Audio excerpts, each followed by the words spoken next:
তল্লাশির নামে হয়রানি, পুলিশ কি চাইলে যে কাউকে তল্লাশি করতে পারে? সাম্প্রতিক সময়ে তল্লাশির নামে সাধারণ মানুষকে হয়রানির অভিযোগ বাড়ছে। অনেকেই প্রশ্ন তুলেছেন, পুলিশ কি ইচ্ছা করলে যে কাউকে থামিয়ে তল্লাশি করতে পারে? আইন বলছে বিষয়টি এতটা সহজ নয়। যুক্তিসঙ্গত কারণ ছাড়া তল্লাশি চালানো বেআইনি এবং এর জন্য কর্মকর্তার বিরুদ্ধে শাস্তির বিধান রয়েছে। আইনের 39 নম্বর ধারায় স্পষ্টভাবে উল্লেখ করা হয়েছে, কোনো কর্মকর্তা যদি যুক্তিসঙ্গত সন্দেহ ছাড়াই তল্লাশির নামে কোনো স্থানে প্রবেশ করেন বা তল্লাশি চালান, তবে তা হয়রানিমূলক আচরণ হিসেবে গণ্য হবে। একইভাবে তল্লাশির অজুহাতে কোনো ব্যক্তির সম্পদ অন্যায়ভাবে আটক করা বা অযৌক্তিকভাবে তল্লাশি ও গ্রেপ্তার করা, এসব কর্মকাণ্ড অপরাধের আওতায় পড়ে। ধারাটি অনুযায়ী এই ধরনের ক্ষমতার অপব্যবহার প্রমাণিত হলে সংশ্লিষ্ট কর্মকর্তাকে সর্বোচ্চ 1 বছর কারাদণ্ড, অর্থদণ্ড অথবা উভয় দণ্ডে দণ্ডিত করা যেতে পারে।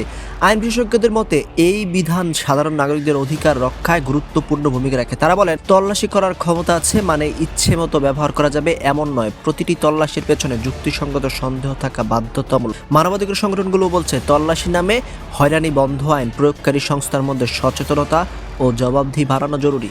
100 শব্দের মধ্যে সত্য ও বিশ্বাসযোগ্য খবর জানতে ফলো করুন নেক্সট স্পিডের ফেসবুক পেজ ও ইউটিউব চ্যানেল।